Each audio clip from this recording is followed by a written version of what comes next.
Aleluia. Aleluia. Aleluia. Aleluia. Glória a Deus. Nós te adoramos, Pai. Nós te adoramos, Jesus. Agradecemos por tua presença maravilhosa. Agradecemos pela oportunidade que nós temos de te adorar. O louvor que nós temos vem de ti. O amor que nós temos vem de ti. Tudo que nós temos vem de ti.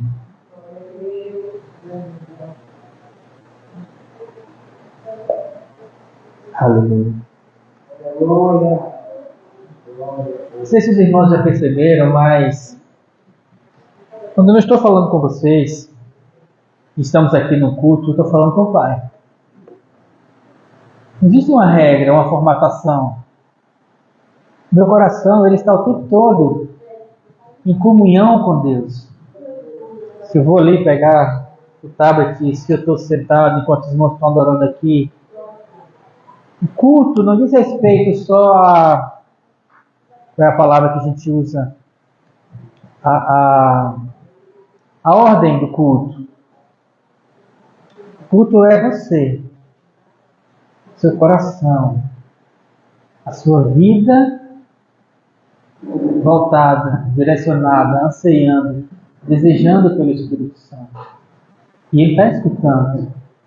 Principalmente, Ele escuta várias coisas, tudo que nós falamos, mas Ele escuta principalmente a expressão de adoração, a expressão de amor que sai dos nossos lábios para Ele.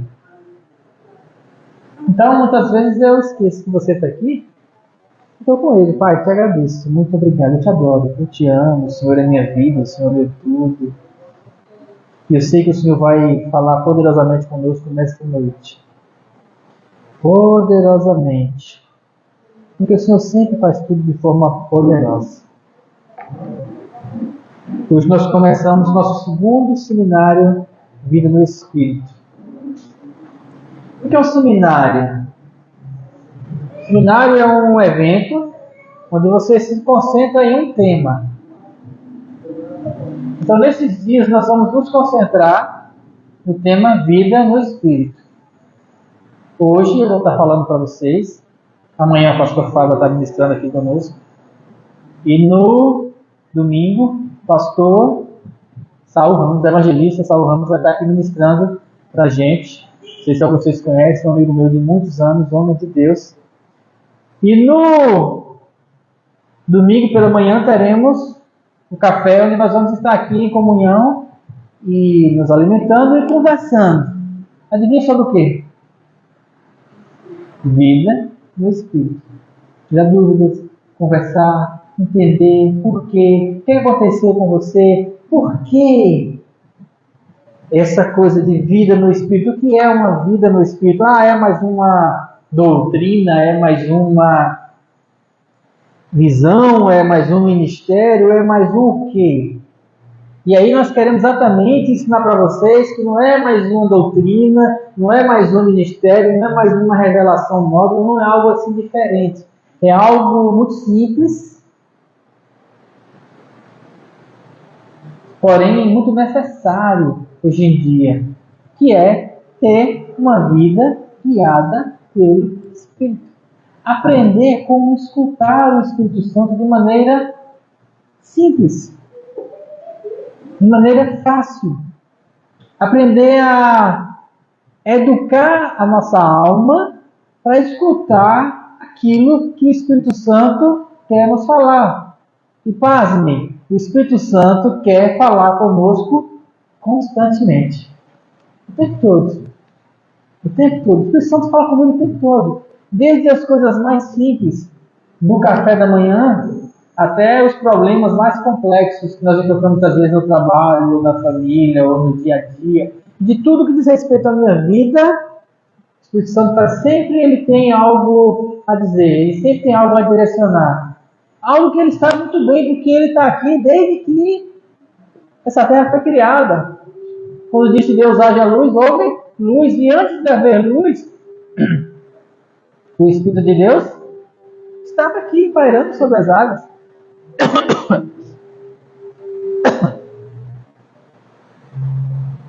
Desculpem, cantar sem microfone força um pouquinho a garganta. E o que a vida no Espírito traz para nós? O que ela quer nos trazer? O que nós vamos ter com isso? E hoje eu quero começar esse seminário falando sobre vida no Espírito e avivamento. Avivamento é algo que tem sido muito falado nesses dias. Então, de fato, o que é avivamento? O que tem a ver, então, esse entendimento de vida no Espírito sobre o avivamento? Então, a primeira coisa, antes mesmo de nós lermos a Bíblia, nós vamos nos concentrar em um texto só, que eu vou dizer daqui a pouco. Eu quero falar sobre vocês sobre o que é avivamento. Avivar significa acender. Quando nós estamos fazendo um churrasco e que o nosso carvão está se acabando, o que a gente faz? Joga mais carvão. Quem é mais do interior, que tinha fogão a lenha em casa, lembra da tampa da panela? Quem lembra? Quem passou por isso aqui? Hein? A turma...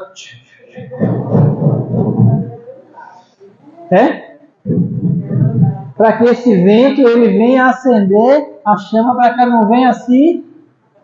O que nós estamos fazendo naquela brasa? Avivando ela. Por quê? Já era uma brasa acesa? Sim. Só que se você não cuidar, ela é a mesma coisa. Avivar significa acender o que está se apagando. Então as pessoas elas confundem muito o que é avivamento. Avivamento não é para o mundo. Por quê? Porque o mundo ainda não nasceu de novo. Então avivamento, primeiro, não é evangelizar. Porque para as pessoas que estão no mundo, nós não vamos levar um avivamento. Nós vamos levar uma nova vida. Quem não nasceu de novo, precisa nascer de novo. Evangelizar é levar para as brasas que estão apagadas a chama do Espírito Santo. Ou seja, acender pela primeira vez. Uma pessoa avivada, ela aviva. Se você pegar duas brasas, uma apagada e outra brasa que está acesa e encostar uma na outra, o que vai acontecer? Vai pegar fogo. Se você pegar uma brasa, um carvão, melhor dizendo, um carvão, brasa já está acesa, um carvão. Se você pegar um carvão apagado e jogar ele dentro do braseiro, ele não suporta. Ele vai acender. Por isso nós precisamos estar avivados. Não existe como você evangelizar sem estar avivado. Não existe como você levar para outro uma vida que você não está sentindo. Não existe como um carvão apagado acender com um carvão apagado. Se você esfregar um carvão no outro, ele não vai fazer igual pedra que vai acender. Ele vai virar pó de carvão. E aí não vai prestar mais nem para fazer fogo. Dois carvões apagados, não consegue. Mas se você busca um avivamento, por que você busca um avivamento? Porque você já recebeu a chama do Espírito Santo. Deixa queimar. Você já tem o Espírito Santo. Mas aí vem aquele momento que nós precisamos do avivamento. Então, quando nós estamos avivados, aí nós podemos ir para qualquer lugar evangelizar. E onde a gente encostar, pega fogo. Avivamento não é encher igreja.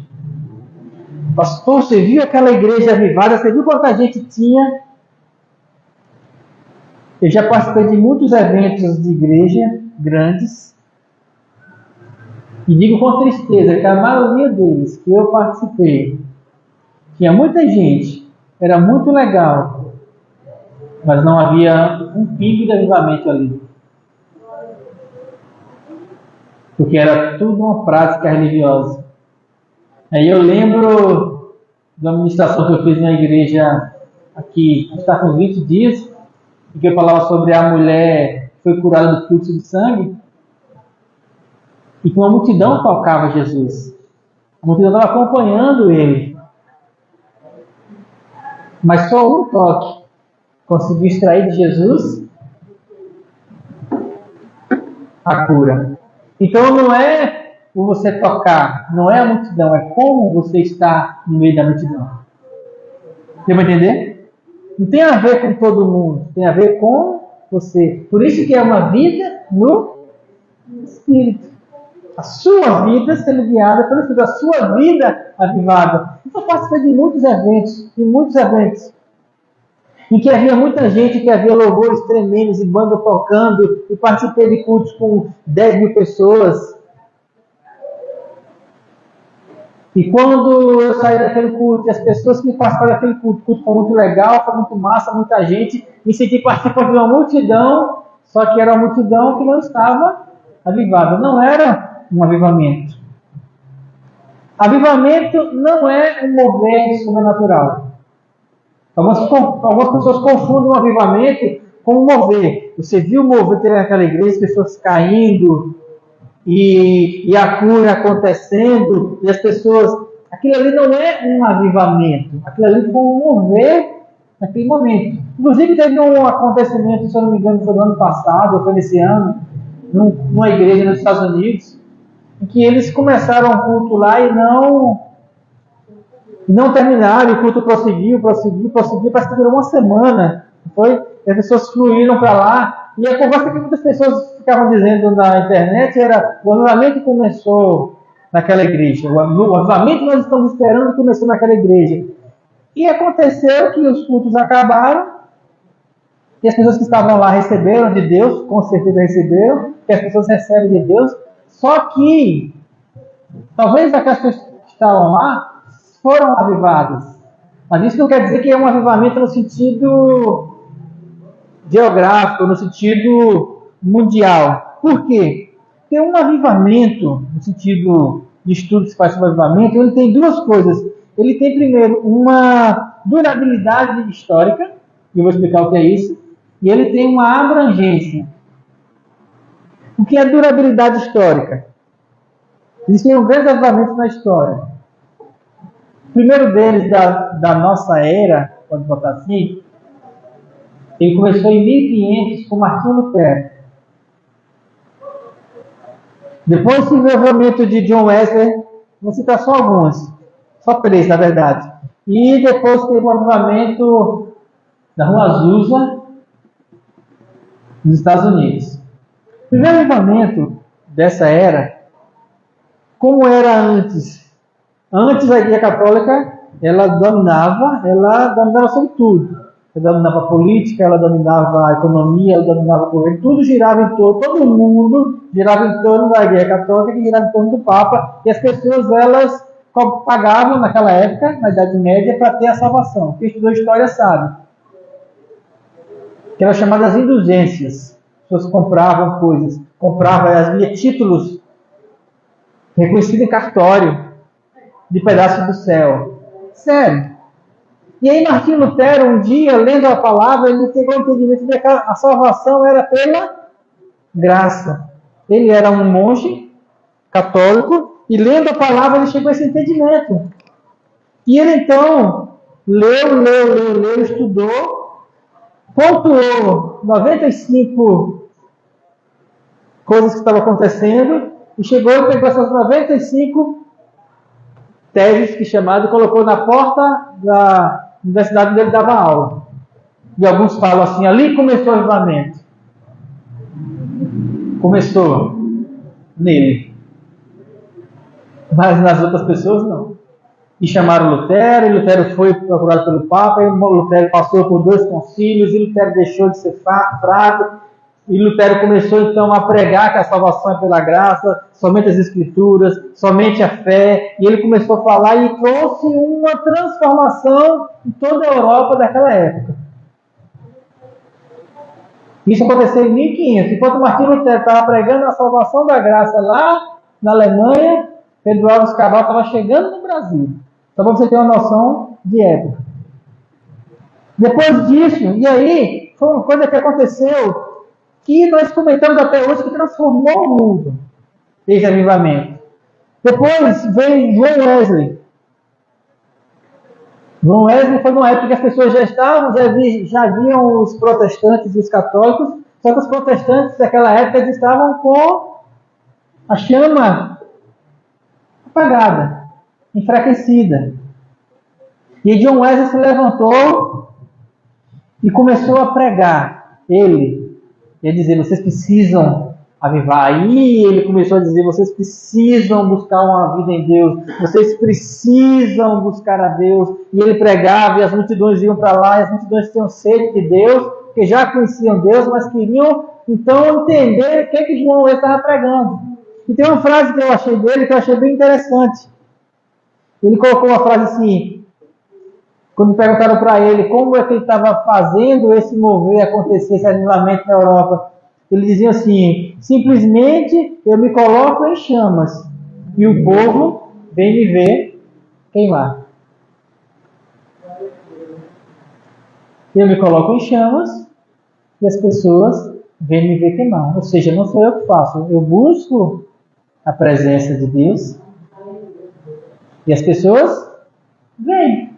E aí eu falo daquilo que eu estou queimando. E ouve quem quer, e imita quem quer, só que aquilo que ele buscou em Deus, para ele, moveu toda uma geração e mudou a cultura, não só de um país, da Inglaterra, do Reino Unido como todo, como também da Europa. E aí esse avivamento conduziu por um período, isso mais ou menos de 1700, e aí nós chegamos a 1905.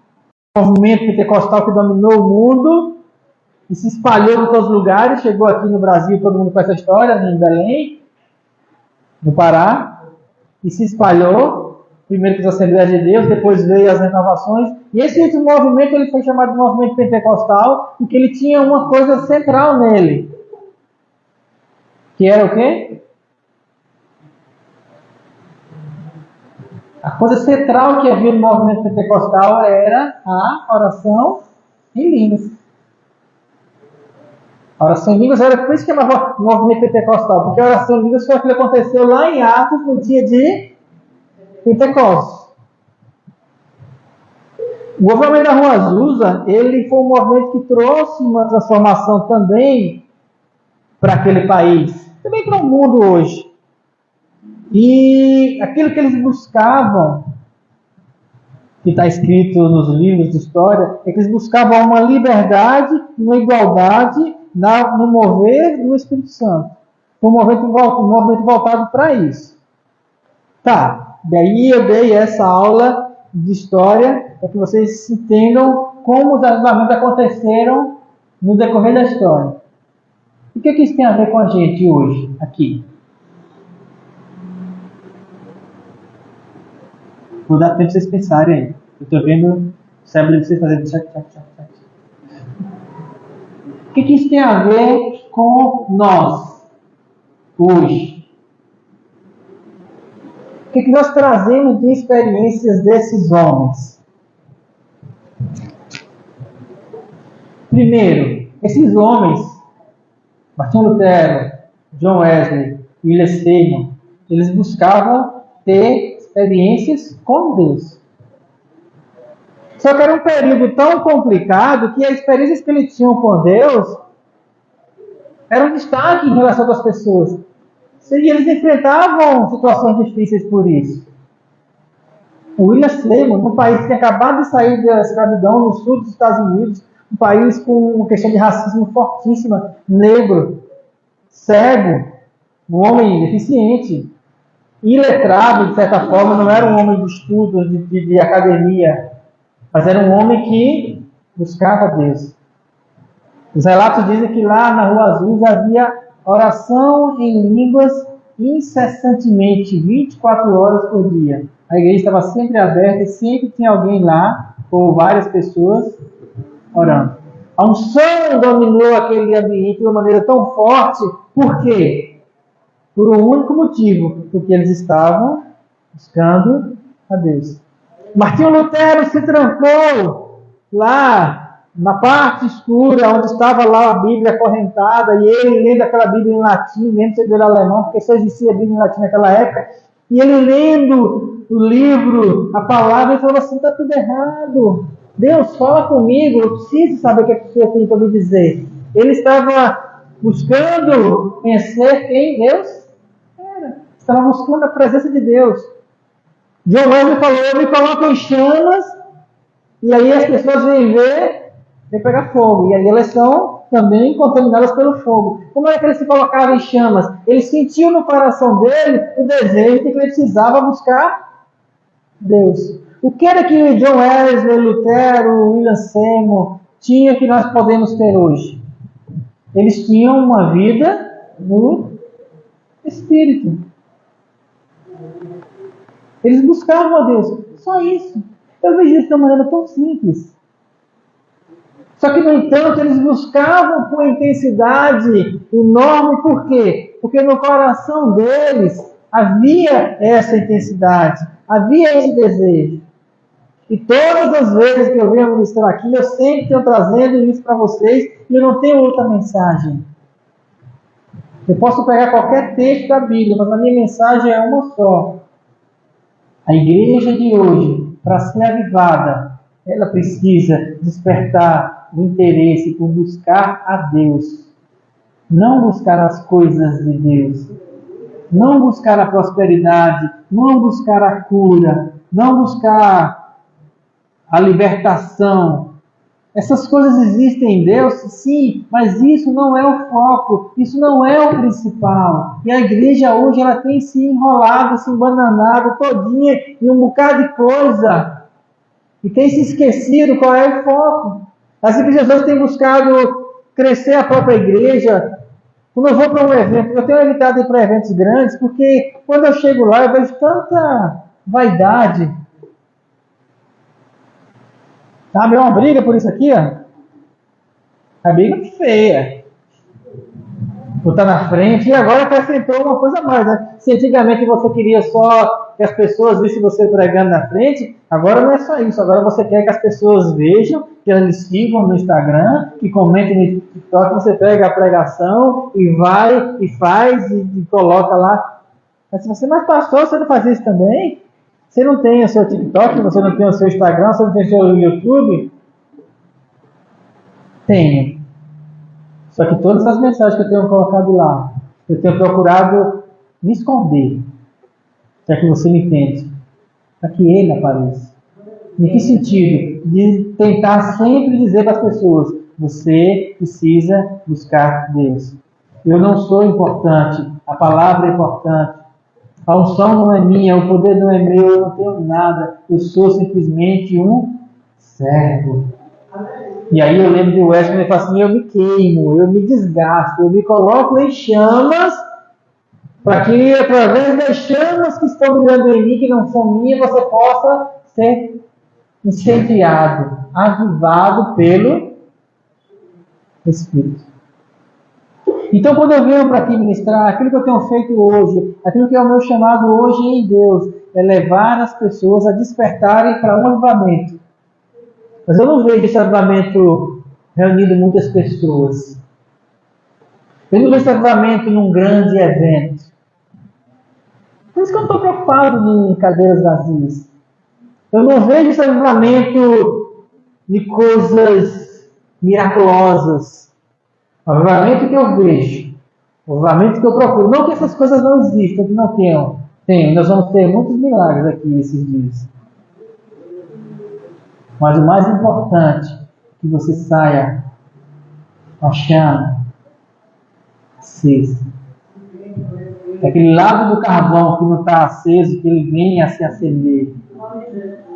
Que você venha a buscar uma vida em Deus, de maneira que você saiba que onde você pisar, onde você for, muita gente, pouca gente, a situação que passar na sua vida, você vai estar quente. Avivamento não é para multidões, avivamento é para pessoas. Várias pessoas avivadas transformam uma nação. Uma pessoa avivada transforma uma nação, como aconteceu aqui. Só que aqui nós já temos várias pessoas. E eu tenho falado para várias pessoas, não espere o avivamento. Se avive você. As pessoas que eu vi comentar na internet sobre o avivamento dos Estados Unidos, eu vi pessoas querendo ir para lá. Eu vou para lá porque a unção está lá. Eu vou comprar uma passagem de avião, eu vou para lá nos Estados Unidos, porque lá vai acontecer a coisa. Eles estavam lá buscando a Deus e Deus falou com eles. E qual a diferença se nós fizermos isso aqui também? Hein? pode fazer se nós buscarmos Deus. A questão não é uma condição geográfica. A questão é que tanto de sede que você tem, que tanto de sede que você tem de Deus, que tanto de desejo, que tanto você arde por Ele todos os dias e o dia todo, que tanto que assim como a costa suspira pelas águas, você anseia por Deus. Não pela minha presença, não pela presença do pastor Alexandre, não pela presença do pastor Fábio, ou do pastor Saul, ou de qualquer que seja, não pela presença de um louvor animado, ainda que seja para Deus, não por coisas externas, mas dentro, no seu íntimo, no seu coração, no mais profundo de você, até que ponto o seu coração arde, mas arde mesmo por Deus, com uma paixão incontrolável por Ele. É isso que faz a diferença. Martinho Lutero, quando ele começou a buscar vida no Espírito, em 1500, sabe qual foi o livro que ele mais leu e que mais trouxe para ele o entendimento da graça? Romanos. Romanos é uma delícia para ler. Eu leio. Tem trechos que já sei todo decorado. Mas hoje eu quero destacar um para vocês, não ficar só nesse pedacinho. Abra sua Bíblia em Romanos 12.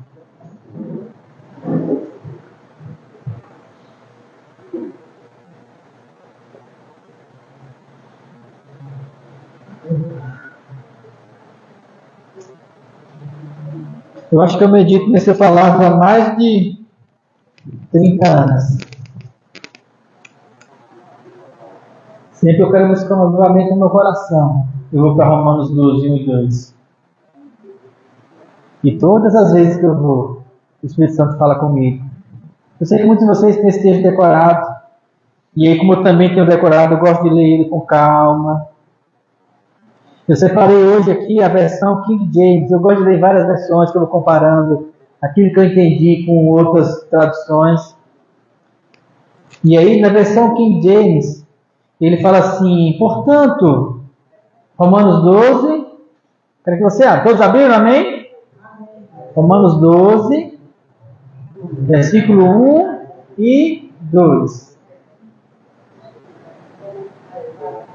Romanos 12, 1 e 2. Amém?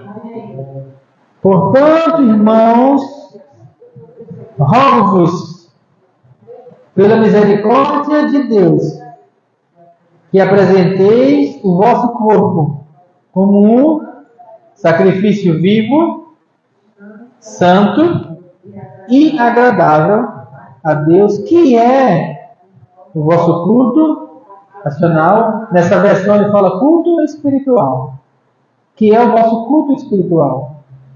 E não vos conformeis, aqui diz, não vos amoldeis ao sistema desse mundo, mas sede transformados pela renovação do vosso entendimento ou das vossas mentes, para que experimenteis qual seja a boa, agradável e perfeita vontade de Deus.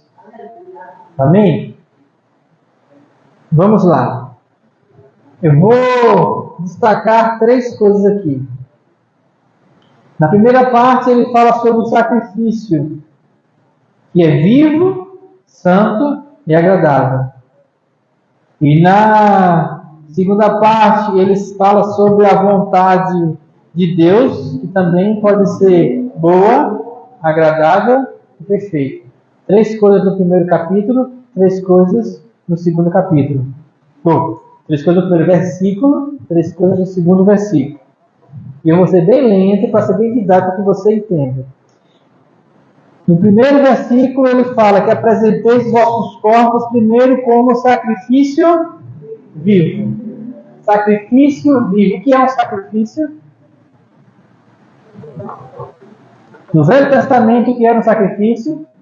Pegava o cordeirinho e levava ele para o templo. E acontecia o que com o bichinho? Pegavam as pombinhas, levavam eles para o templo de Jerusalém. O que acontecia com as pombinhas? Sacrifício significa morrer.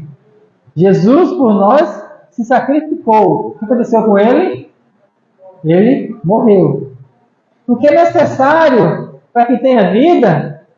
Que antes tenha morte. E ele fala em Romanos: se morremos com ele viveremos ou ressuscitaremos. O batismo quer dizer sepultados, pois, com ele no batismo, ressurgimos com ele em glória. Então, segundo a palavra, para que haja vida, é necessário que haja a semente que é plantada na terra. Antes de virar uma planta, ela tem que morrer. O caroço de feijão, morre o caroço de feijão e nasce o pezinho de feijão. Isso é um princípio, tá? É assim que é o princípio, é uma lei estabelecida por Deus. Por isso que você entende agora que Jesus precisava morrer. Porque a única forma de nós termos vida era que o carocinho de feijão chamado Jesus fosse morto. Eu falei carocinho de feijão para você comparar com a semente. Está entendendo? Jesus precisava morrer para que a árvore da vida nascesse em nós. Então eu rogo a vocês que ofereçam os seus corpos como: pastor, eu tenho que morrer? Como é que é isso? A primeira parte está falando do corpo. A nossa carne, ela foi gerada em pecado. E nossa carne precisa ser mortificada. Então, nós precisamos, para fazer um culto racional a Deus, a primeira coisa é oferecer o nosso corpo como sacrifício vivo. E esse corpo, para morrer, existe uma prática que mortifica a nossa carne, que coloca a nossa carne no diminutivo, que controla os nossos impulsos carnais ou impulsos sensuais, aquilo que é fruto da nossa sensibilidade. Sensuais tem a ver com sensores. Os nossos sensores são 5: visão, audição, tato, paladar e olfato. São os sentidos que nós temos na nossa carne que trazem as informações do mundo para a nossa alma. Todas as informações boas e ruins. Tudo que nós temos na nossa alma que vem do mundo, todos os desejos, concupiscências, tudo vem nos nossos sentidos carnais. Quando eu falo sentido carnal, eu estou falando do pecado. Estou falando de sentidos que estão na carne. Que estão os pecados e os não pecados. Desde o desejo de comer, que tem a ver com o paladar, o olfato, aquilo que eu cheiro, até aquilo que eu vejo. E a palavra diz que aquilo que os olhos não veem, o coração. Então, tudo tem a ver com os nossos sentidos. A forma de controlar esses sentidos, segundo a palavra, é através do jejum. Então, o primeiro passo para você controlar a sua vida dentro de um culto espiritual, de um culto racional, é mortificando a sua carne através do jejum. É uma necessidade. Não é uma obrigação, não é uma lei, não é uma doutrina, e não é uma forma de conseguir poder. Jejum é uma prática espiritual para mortificar a carne. Quando você mortifica a carne, se você comparar em cima aquilo que diz respeito à carne, ele fala sacrifício vivo, embaixo ele fala boa vontade. Quando ele fala da vontade de Deus, que é boa, agradável e perfeita. Quando você sacrifica a sua carne através do jejum, você começa a desfrutar de coisas boas na sua carne. Que tipo de coisas boas? Você sabia que o jejum ele influencia, inclusive, na questão de enfermidades. E isso não é só por causa do Evangelho. Existe uma prática científica chamada jejum intermitente de pessoas que jejuam, porque fala que quanto mais você controlar a sua alimentação, melhor você vai viver. Eu acho que eu estou falando nenhuma novidade aqui, né? Todo mundo sabe disso, né? Quanto mais você tiver uma alimentação saudável, controlada, livre de gorduras e menos, porque muita gente come mais do que precisa, o ser humano é o único animal que come sem fome. Sabiam disso? Se tiver um leão, tiver de barriga cheia, pode jogar um bolo do lado dele, ele não vai fazer nada. Mas se você encher a sua barriga, comendo um passaporte do pastor Tony, e trouxer um brigadeirozinho da pastora Fátima, você pode estar tapado até aqui. Mas você acha um espaço. Quer dizer, eu não sei vocês, mas eu às vezes faço isso. Porque a gente come com uma... Lembra que eu falei dos sentidos? Então nós precisamos aprender que o jejum ele vai nos ensinar a controlar a nossa carne. Vamos acelerar. Vou terminar 9h30. Em nome de Jesus. Sacrifício agradável. Agradável à vontade. Alma. O que é agradável? Agradável é uma coisa que você se sente bem. Poxa, isso está legal, eu gostei, isso me trouxe paz. Uma sensação agradável. Quando ele fala que apresentei os vossos corpos como sacrifício vivo, santo e agradável. Quando ele fala de agradável, ele fala aquilo que é bom para a alma. Aquilo que a gente se sente bem. Existem muitas coisas hoje que a gente escuta, que a gente se sente bem. Poxa, isso foi legal. Existem filmes que a gente assiste e a gente se sente bem. Isso foi bom, agradável. Conversas boas, amizades, fazer um bom churrasco.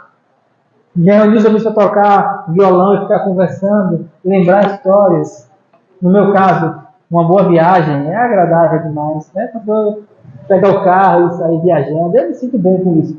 Coisas agradáveis.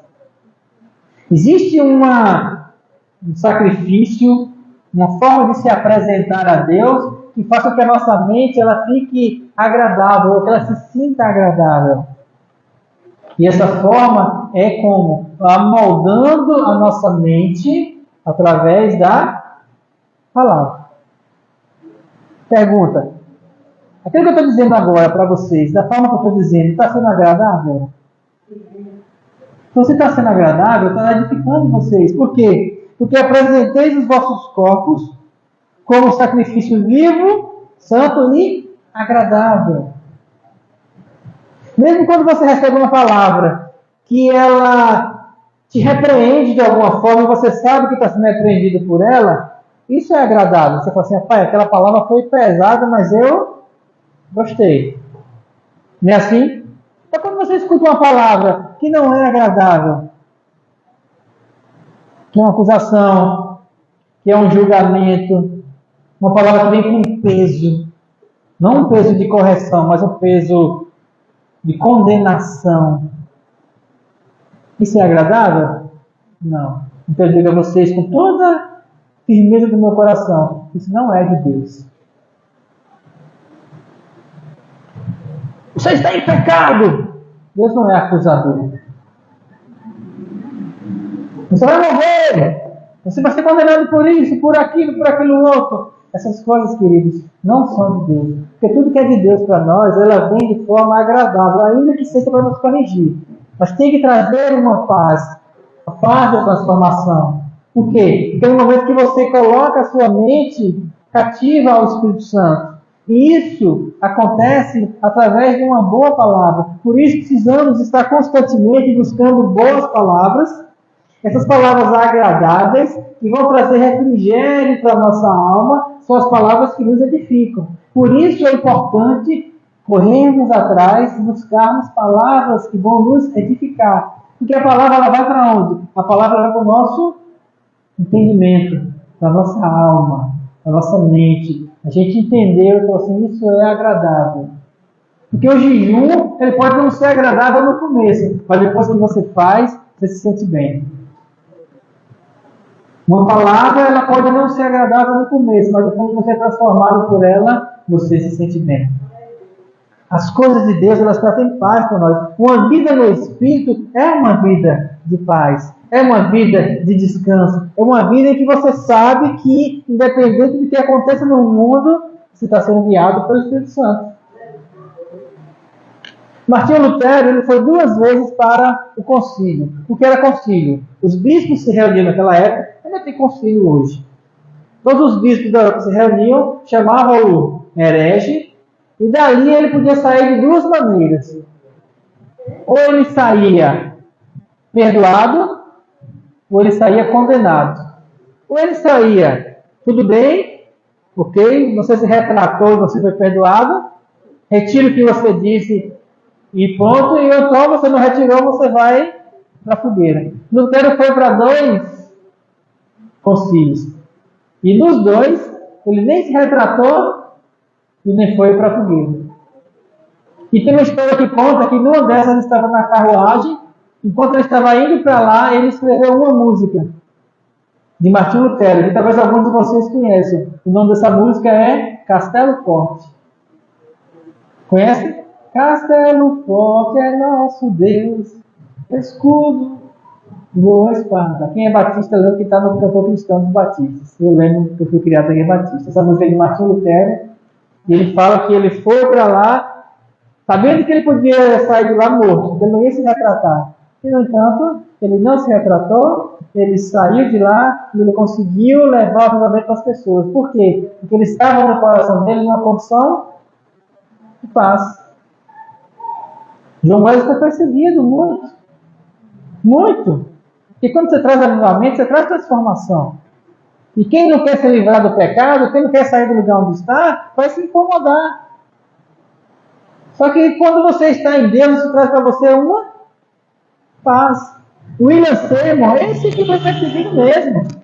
Eles não eram reconhecidos como igreja, eles eram chamados de seita. Seita lá dos malucos que ficam lá falando aquele negócio estranho. E o povo fica caindo para lá, caindo para cá. E dizem que foi curado. O pessoal diz, mas aí não, eles não são igreja. Nós, os Quakers, nós, os batistas, nós, os presbiterianos, nós somos igreja. Todos organizados naquele povo lá que faz bagunça. Ainda mais aquele rapaz lá que é meio escurinho. Aquilo não é igreja. Aquilo nem crente é. Aquilo não é de Deus não, viu? Aquilo é demônio. Era isso o que falavam os tradicionais do movimento pentecostal na época. Ele se deixou abalar por isso? O que dizer de Paulo? Algemado. Ele falou assim, olha, eu estou aqui preso. Alguns se envergonham de mim. Eu estou aqui preso. Tem gente que se envergonha das minhas cadeias. É porque eles não sabem o tanto que eu sou livre. Paulo e Silas na cadeia. O coração deles estava livre.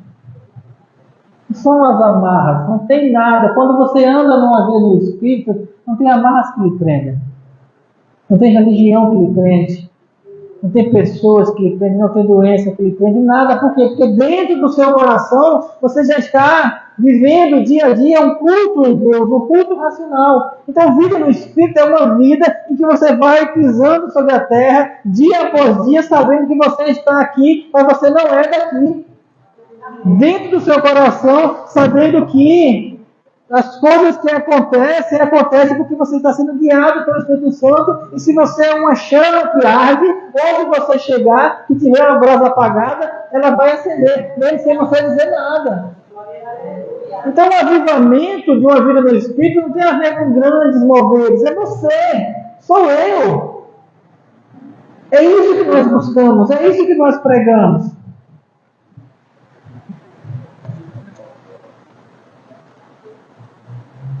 Sacrifício vivo, santo e agradável.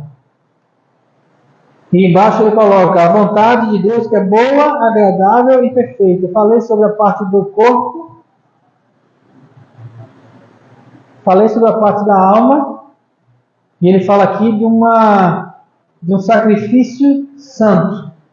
Sacrifício vivo, santo e agradável. E embaixo ele fala da vontade de Deus que é boa, agradável e perfeita. Tudo que é santo é perfeito. Porque tudo que é santo e é perfeito é porque é do Espírito para o Espírito. E nós estamos falando de algo que seja espiritual.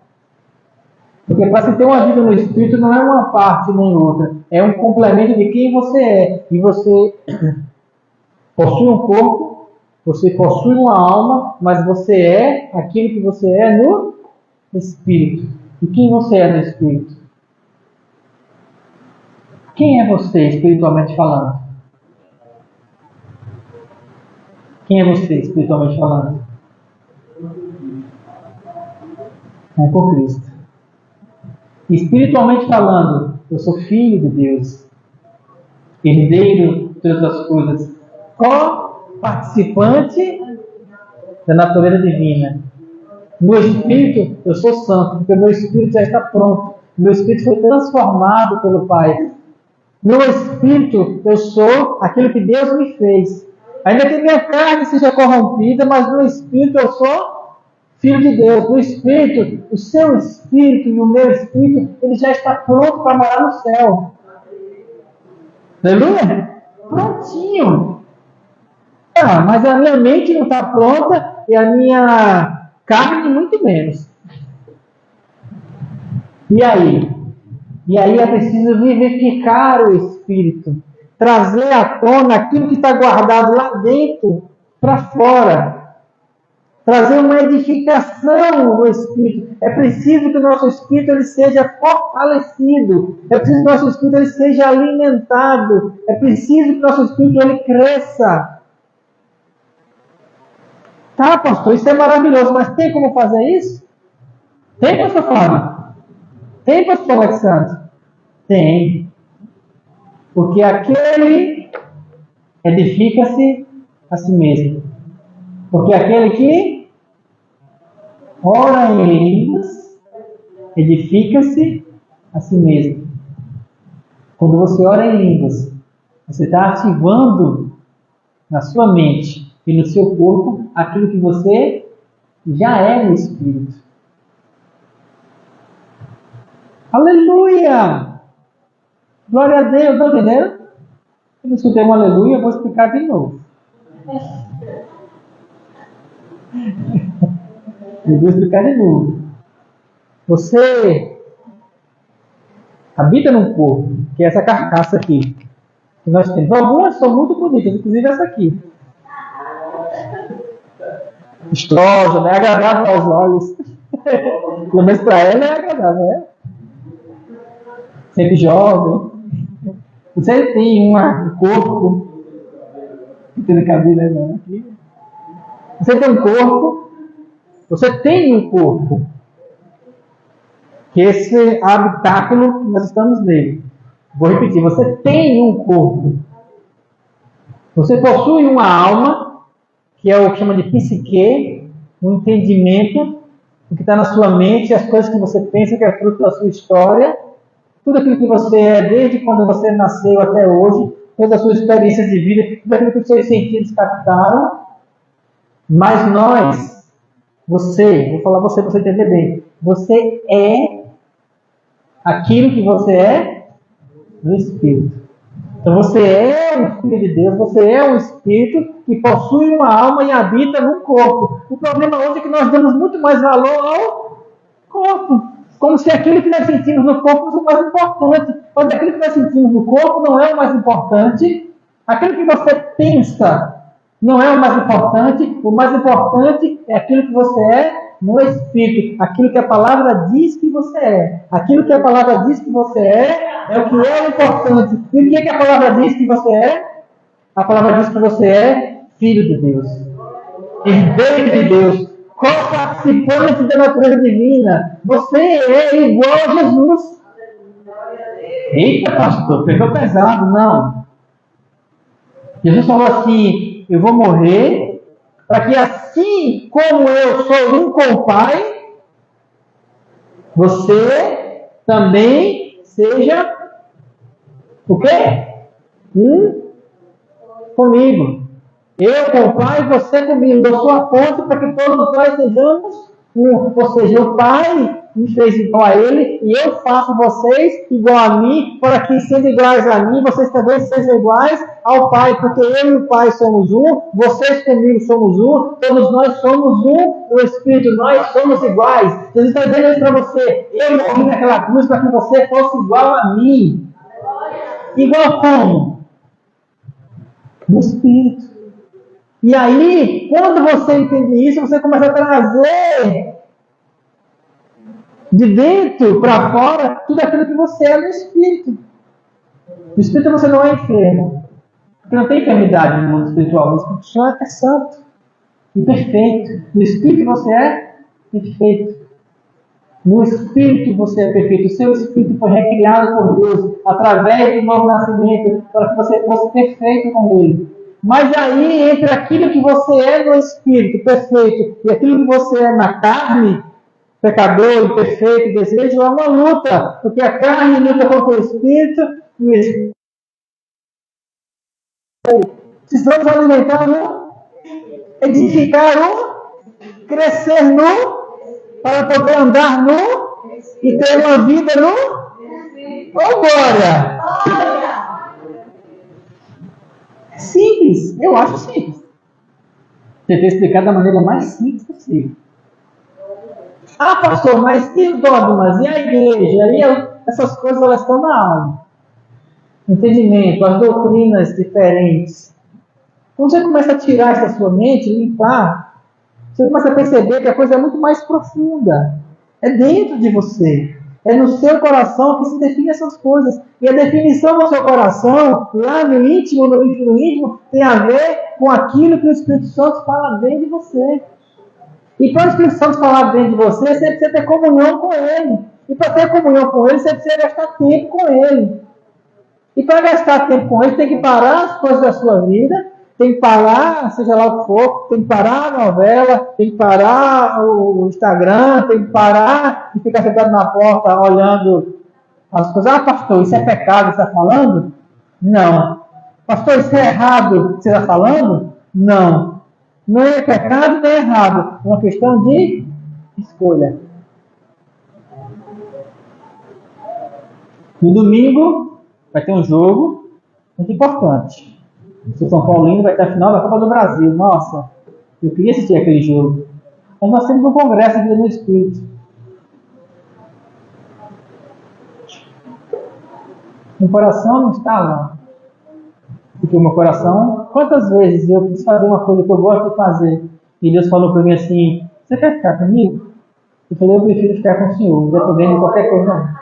Comer é bom, mas ficar em jejum na presença do Pai eu acho melhor. Assistir filme é muito legal, mas ficar trancado no quarto ou estar meditando na palavra eu acho melhor. Cantar músicas é muito bom, gosto de tocar. Mas quando eu entro no meu quarto, sozinho, eu e Deus, eu começo a dizer assim: Senhor, eu te adoro. E do meu coração, puxa aquele sacrifício santo, da parte mais íntima de mim, da parte mais íntima, o mais profundo, o mais profundo, o mais profundo. Você consegue ir lá dentro de você?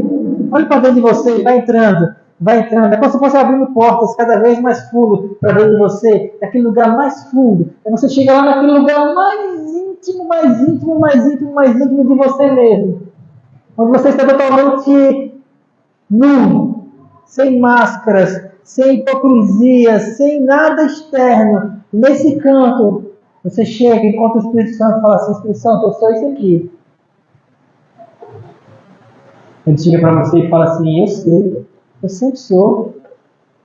É importante você me mostrar. Só que, independente de qualquer coisa que você me mostre, eu nunca vou deixar de amar. A não ser que você não queira a minha presença. E quem é besta de falar que não quer? A não ser que você não me queira. Mas se ele é suave, ele é maravilhoso. E aí eu me derramo nesse lugar. Queridos, eu sei como vai ser a eternidade. Eu sei como vai ser a eternidade. Sabe por quê? Porque quando eu busco uma vida no Espírito, aquilo que é eterno já se manifesta em mim. Então, aquilo que eu vou fazer na eternidade, depois que eu me livrar dessa carcaça, apesar de eu gostar bastante dela, mas ela vai ficar aqui. Depois que eu me livrar dessa carcaça, eu vou para o céu e lá eu vou viver em comunhão plena com Ele. Nós vamos estar, então, enfim, juntos. Está entendendo? Então, quando eu entro numa minha adoração íntima com Deus, quando eu compreendi isso, quando eu entro na minha sinceridade, na minha intimidade com Deus, a discussão fala assim, olha, isso que nós estamos fazendo aqui, nós estamos limitados pelo tempo, porque aqui existe tempo, estamos limitados pela carne, pelo mundo físico, mas é isso que nós vamos fazer na eternidade. Se tu gosta, falou, adorar o Senhor, não tem. Davi entendeu isso quando ele falou assim, um dia nos teus átrios, um dia na tua presença, vale mais do que 1000 em qualquer outro lugar. Um dia, por quê? Porque ele entendeu que um dia na presença de Deus era um dia da eternidade. Amém? Um dia, 5 minutos que você passa na presença de Deus, são 5 minutos eternos. Porque você mergulha na eternidade. Quando você vai para o seu eu espiritual, para quem você é de verdade, o seu eu espiritual, ele é eterno. E aquilo que é espiritual se manifesta em você. E aí agora eu quero ler com você, você entenda com calma, com mais clareza. Portanto, irmãos, eu rogo-vos, pela misericórdia de Deus, que vocês procurem fazer aquilo que é mais importante, que é o quê? Apresentem os vossos corpos, e ele fala de corpo, alma e espírito. Apresente quem você é completamente a Deus, como sacrifício vivo, a sua carne, santo, no seu espírito, e agradável a Deus, que é o vosso culto. Cultuar e se apresentar a Deus de maneira completa, como sacrifício. Senhor, eu sou esse aqui, ó. Eu sou isso aqui, é teu. Isso aqui que você está vendo é teu. Está sujo, muitas vezes está contaminado pelo pecado, muitas vezes tem muitas coisas que eu não entendo, que a minha mente embaralha, tem muitas coisas que aí estão na minha cabeça que eu não consigo entender direito, que causa confusão. Mas eu sou isso aqui. Isso é sacrifício. E uma vez que você se apresenta como sacrifício vivo, santo e agradável, você não vai mais se amoldar ao sistema do mundo. Por quê? Porque você não depende mais dele. Você não depende mais. Você não depende mais do sistema de saúde para ser feliz ou para ser curado. Você não depende mais do sistema alimentar para se sentir nutrido. Você não depende mais nem da respiração. Porque você sabe que aquilo que você vive, aquilo que você é, a sua existência, ela só acontece porque Deus assim quis, pela palavra dele. Por isso, Jesus falou assim, nem só de pão viverá o homem, mas de toda... Eu não preciso de comida, de pão. Eu preciso de palavra, porque palavra é espiritual. Então a palavra traz o pão. Então o sistema do mundo para você não vai fazer mais diferença nenhuma. Por quê? Porque você está andando pelo Espírito, você está andando naquilo que é espiritual. E não vos conformeis, não vos amoldeis mais a esse mundo, mas vão sendo transformados pela renovação da vossa mente. Ou seja, quanto mais você mergulha em Deus, mais a sua mente vai ser transformada. Eu converso com o pastor Alexandre hoje, é diferente de quando nós conversamos quando a gente se conheceu 3, 4 anos atrás. É muito diferente. Conversar com ele é muito diferente, porque lá atrás, né, era outra postura, era outra pegada. Um monte de coisa que precisava ser mudada ali no entendimento. Está entendendo? Hoje, quando eu ministro para vocês aqui, eu ministro com muito mais leveza e com muito mais liberdade daquilo que eu ministrei há 2 anos atrás. Por quê? Porque antes eu vinha pisando em ovos. E se eu falar aquilo, os irmãos não vão entender, vão ficar chateados, vão achar que eu sou isso ou aquilo. Só que hoje, vocês estão mais espirituais, porque vocês foram transformados pela renovação do seu... E aí, quando você é transformado pelo seu entendimento, você vai então experimentar a vontade de Deus. E a vontade de Deus, ela é boa, perfeita e agradável. Você quer mais alguma coisa para viver nessa terra?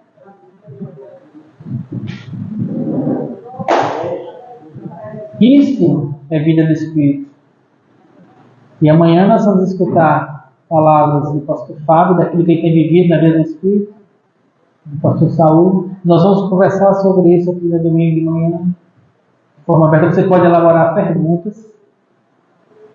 Porque aquilo que está no meu coração, aquilo que eu coloquei, nós temos conversado com o pastor Alexandre, é para que você abra o seu entendimento. Você precisa entender.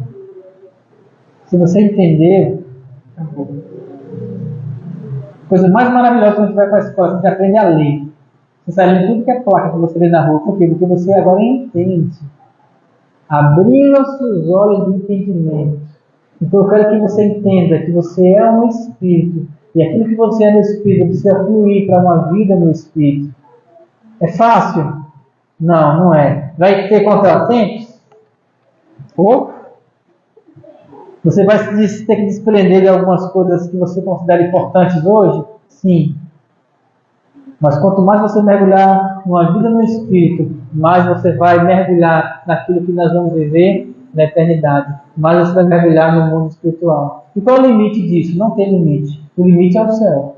O limite é a eternidade. E tudo que nós vivemos na vida no Espírito hoje aqui é o começo de tudo aquilo que nós vamos viver na eternidade.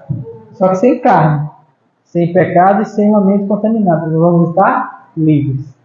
Mas enquanto não chegamos lá, precisamos de crescer no Espírito. E para fechar, em Judas 20, o que é que Judas escreve lá? Judas 23, Judas 3 primeiro. Quando eu escrevi para vocês, podem abrir, eu vou ditando, porque esse também é um dos que eu já... Quando eu escrevi para vocês, foi para que incentivasse vocês a batalhar diligentemente pela fé que foi entregue aos santos. Escrevi para vocês batalharem pela fé. E no 20, vou abrir aqui, quando vocês abrem. Judas 3 primeiro. Judas só tem uma página. Nós já lemos milhões de vezes. Eu vou ler para poder não trocar as palavras. Eu quero ler do jeito que está lá.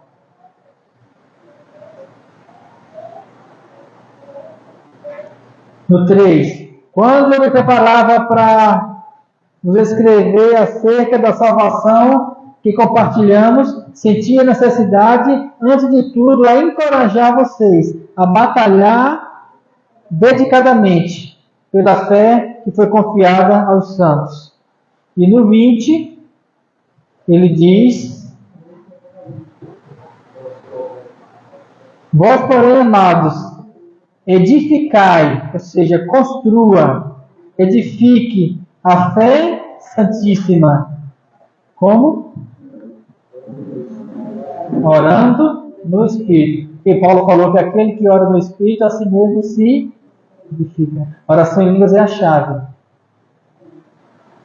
Uma delas. Mas para a edificação do Espírito é a oração em língua. Hora após hora. Cheire, canta lá, balava, cheire, canta lá. Oração em línguas é a chave. Eu não gosto muito disso, não vou fazer aqui agora. Repita comigo. A oração em línguas é a chave para o meu crescimento espiritual. A oração em línguas, sozinho, em casa, é a chave para o meu crescimento espiritual. Vós, amados, edificai-vos, ou seja, crescer na vossa fé santíssima. Você quer crescer na fé? Ora em línguas. Orando em línguas.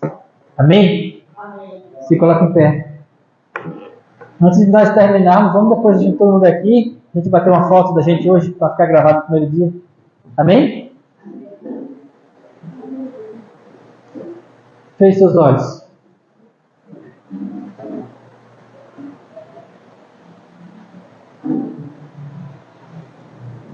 Aleluia.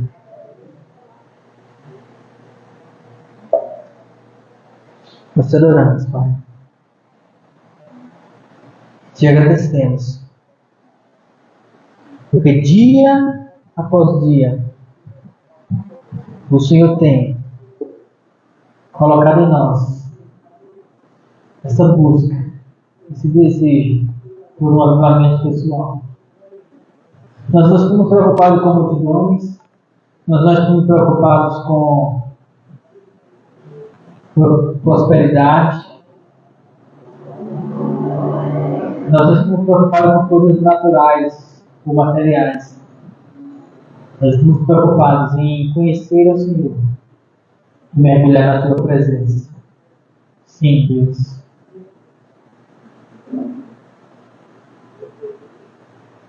Eu rogo ao Senhor por esses que estão aqui, que escutaram essa palavra hoje,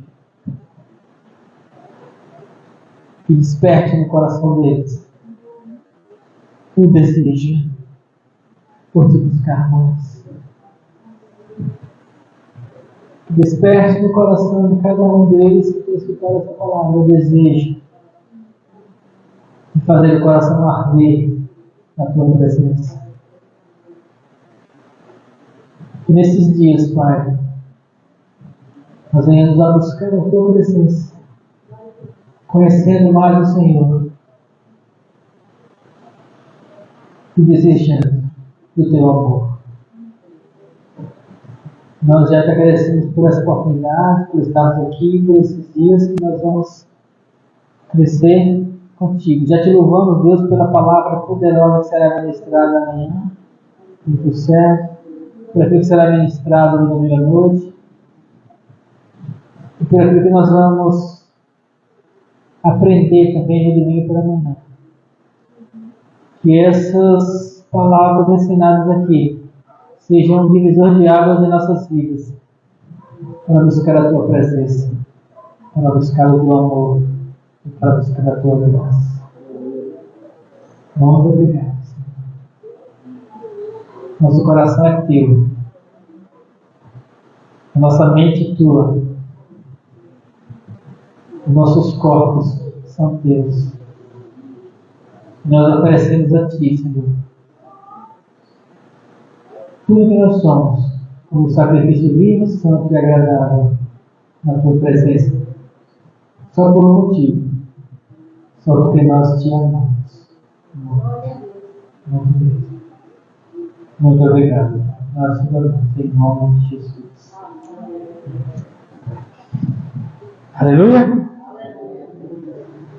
Se você tiver alguma pergunta, guarde ela para o domingo de manhã. Amém?